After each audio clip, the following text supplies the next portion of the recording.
Imana ikomeze kubaha umugisha kandi dukomeje gushimira ubuyobozi bwa Foursquare City Light Church batugiriye ubuntu kugira ngo dukomeze kubana muri kino cyumweru, icyumweru kidasanzwe, icyumweru gikomeye cyane kubizera ndetse no ku isi yose abantu babizi bitegura kwizihiza Pasika. Imana ibaha umugisha, muri kumwe na Apotre Mignone. Imana ikomeze kubagira neza. Rero muri minota mikeya igeze ku 15 twagira ngo 15-20 tuganire gatoya duse nkaho dukora summary kuri Pasika. Mfite ijambo rivuga ngo Kristo Pasika yacu, Kristo Pasika yacu. Abikorinto ba mbere 5:7 kugeza ku 8 haravuga ngo nuko nimwiyezeho umusemburo wa kera kugira ngo mube irobe risha, mube mutakirimo umusemburo wa kera kuko Pasika yacu yatambwe, Pasika yacu yatambwe ari we Kristo. Nuko rero tujye tuziririza iminsi mikuru ku murongo w'8.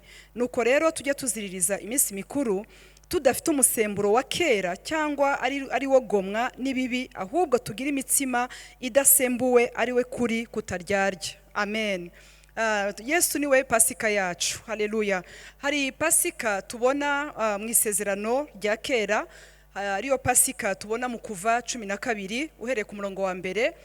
Ni Pasika muri rusange, ariko muziko Bibiliya ivuga ko bino byabaga mu isezerano rya kera cyari igicucu cyangwa se yari ombre, yari shadow, cyari igicucu cy'ibyo tuzaba byo mu gihe nk'iki ngiki. Amen. Ariko hano haravuga ngo Kristo Pasika yacu, nuvuga ngo twiyeze mbere ya byose umusemburo wa kera kugira ngo tubiroberisha.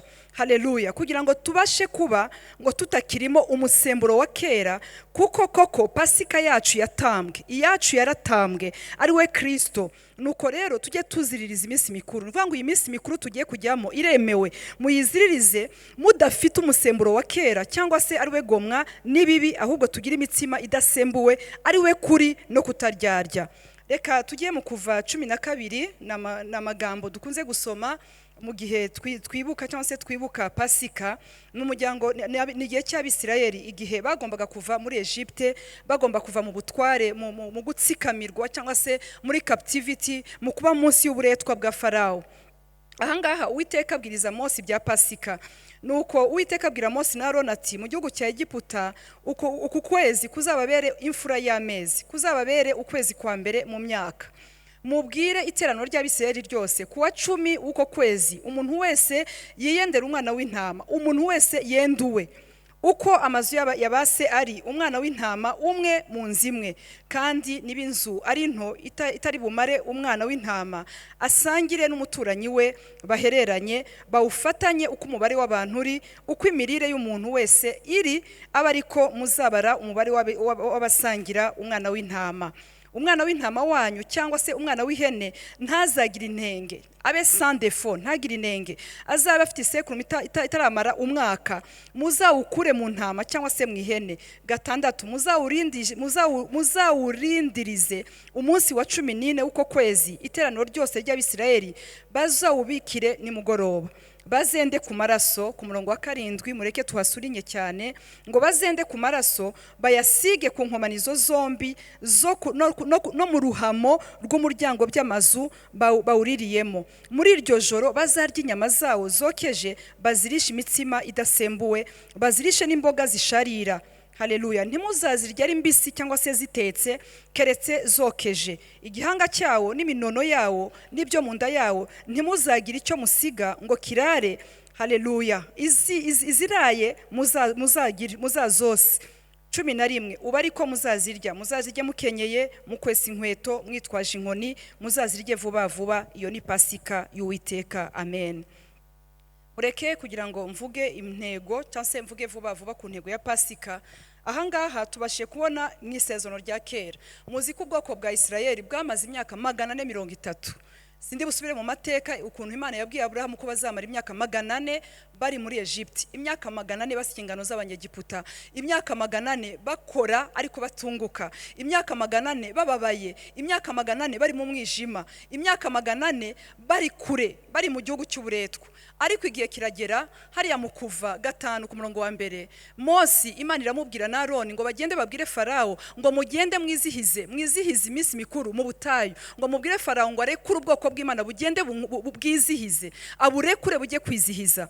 Wajya mu Kuva 7:26 nanone hakavuga ngo Imana nanone ibwira Mose, abwira Farawo ngo rekura ubwoko bwanjye, let my people go, reka ubwoko bwanjye bugende, laisse mon peuple aller, reka ubwoko bwanjye bugende uburekure bujye kunkorera, burekure bujye kunkorera. Intego nyamukuru ya Pasika ntabwo kwari ukubohoka, ariko twamara kubohoka tugakorera Imana, tukajya gukorera Imana.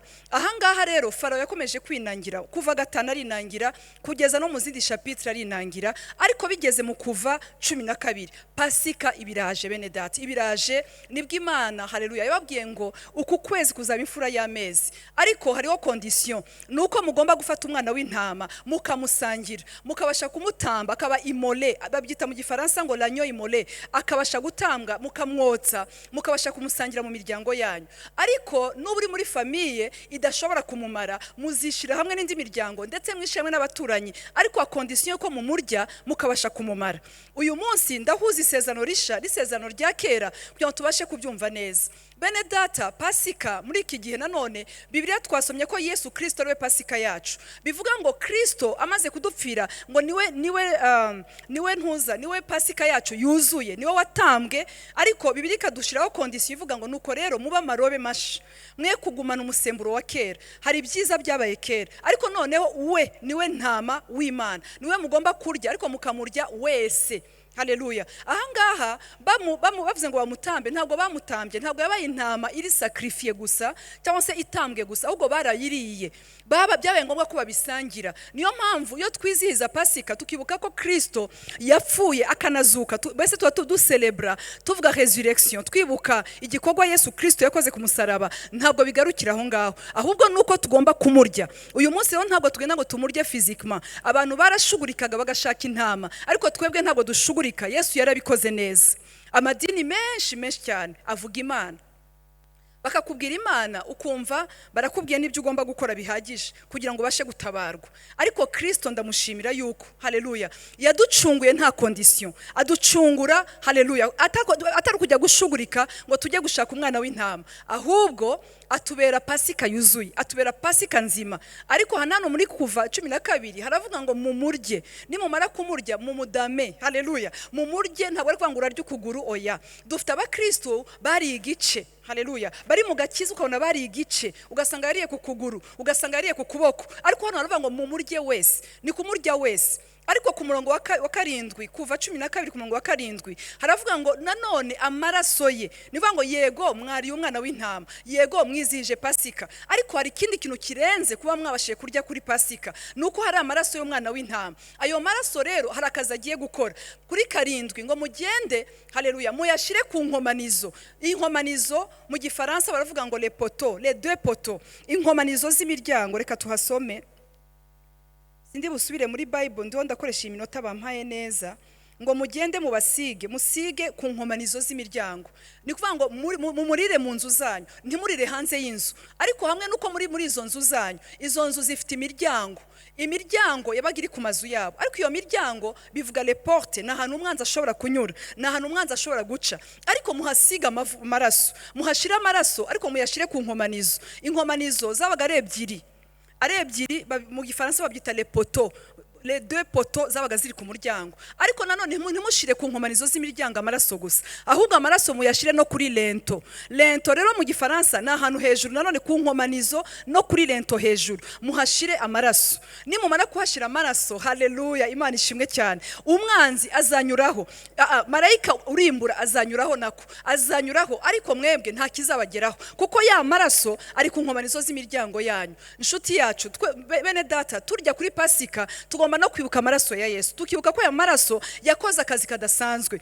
Aya ni amaraso haleluya natwe dushira ku nkomanizo uyu munsi, ntabwo ari imbaho dusiga, ahubwo ni inkomanizo z'imitima yacu. Ku mitima yacu hakajya amaraso, ku bitekerezo byacu tugasiga amaraso ya Yesu. Muri twebwe aya maraso, aho umwanzi anyura, iyo abonye aya maraso arahunga. Ku nkomanizo z'imiryango yanyu muhasiga amaraso. Ndashimira Imana ko icyo gihe basize amaraso ku nkomanizo z'imiryango, marayika urimbura aranyuraho, arimbura abana b'imfura za Egiputa, ariko abana b'Imana ntibarimbuka kubera ikimenyetso cy'amaraso yavuye muri wa mwana w'intama babashije kuryaho. Arangije arababwira ngo ariko ni mu murya hari ibintu mugomba gukora. muzamurye mukenyeye, muzamurye mukwesa inkweto zanyu, kandi nanone muzabashe, haleluya, muzabashe kumurya muhagaze, muhagarare mumurye vuba vuba muhagaze. Bivuga iki inshuti yanjye muri iki gihe nuko, haleluya, kwibuka Kristo cyangwa se Pasika ntabwo byakagombye kumva ari ibintu by'ibirori gusa bisanzwe, ahubwo twagatekereje tubavuga ariko se amaraso Yesu yatumeneye turayavaloriza gute? Igikorwa yakoze ku musaraba w'Igorogota turakivaloriza gute? Nuko ari amaraso ari ku nkomanizo z'imiryango. Izi poto Bibiliya avuga ngo nzubaka itoro ryanjye, nzubaka itoro ryanjye ku rutare, amarembo y'ikuzimu ntazarinyeganyeza. Bivuga ngo iziriya poto zabaga ziri hariya, zabaga nanone ari ahantu hari porte, ariko plus hari amaraso, plus umwanzi adashobora kubageraho. Muzi ko nijoro bahise bambuka ari nijoro. Kuki bambutse ari nijoro? Ijoro rirarepresenta umwijima twari turimo, rirarepresenta uburetwa bwa Farao bari barimo, birarepresenta ibihe bari bamaze imyaka 430 bakubitika. Ariko muri iryo joro ni kuvuga ngo Yesu adusanze twese, yadusanze mu ijoro ry'ubuzima. Igikorwa yakoze cyatumye atuvana mu ijoro ry'ubuzima adutwara mu mucyo. Niyo mpamvu mu kwambuka kwabo bambutse ari nijoro. Amen. Haleluya. Yambutse ari nijoro. Ndashaka ngo tuvuge gatoya kuri aya mageti, izi nkomanizo. Numvaga mfite akanya nakavuga ku nkomanizo z'imiryango icyo zisobanura. Reba muri Zaburi 24 7 kugeza ku 9. Haravuga ngo mwamarembo mwe nimwunamuke, mwamarembo mwe nimunamuke, mwamarembo y'iteka mwe nimweguke, kugira ngo umwami w'icyubahiro abyukuruke. Aho ni Zaburi 24 ku murongo wa 7 kugeza ku 9. Aya marembo abantu benshi bakunze kuyavuga, ariko aya marembo bene data yureba hano mu Kuva 12:7, igihe amaraso bayasigaga ku nkomanizo z'imiryango zari inkomanizo z'amarembo. Ariko muri Zaburi 24 havuga ngo mwamarembo mwe nimwunamuke.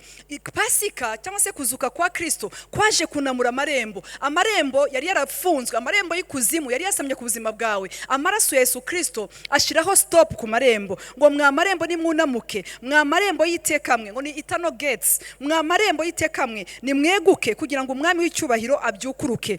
Turashimira Imana ko Kristo mwizuka yarabyukurutse mu bana be, yarabyukurutse mu buzima bwacu. Niyo mpamvu agomba kuzukira mu buzima bwacu. Ibyari byarapfuye mu buzima bwacu bikongera bikabaho, ibyari byarabaye nabi bikongera bikeguka bikaba bizima mu izina rya Yesu Kristo.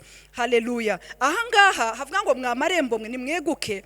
Bene data, ni kuvuga ngo uyu munsi twebwe iyo ducelebra Pasika amaraso yamaze kumenwa, ntabwo ari twe tugiye kuyamena bundi busha. Kuba tugiye gucelebra Pasika ku cyumweru mutagira ngo arandi maraso agiye kumeneka, Yesu yamaze kuyamena, yari yasutse kuri twebwe ku bwawe. Bibiliya avuga ngo il y a pas de pardon sans effusion de sang. Niba nta maraso amenetse nta mbabazi. Aya ni amaraso yadutwaye mu mbabazi, ni amaraso yadutwaye mu bundi buntu bw'Imana. Ariko niki tugomba gukora muri iyi minsi natwe kugira ngo tubashe kurinda Pasika yacu neza, kugira ngo Pasika ari we Kristo ibashe kuzura mu buzima bwacu? Nuko aya marembo uyu munsi Bibiliya iravuga ngo noneho mwebwe ku nkomanizo z'imiryango yanyu, hariya muri Deuteronome gutegeka kwa 2:6 ku murongo w'9, gutegeka kwa 2:6 ku murongo w'9, katuhasome.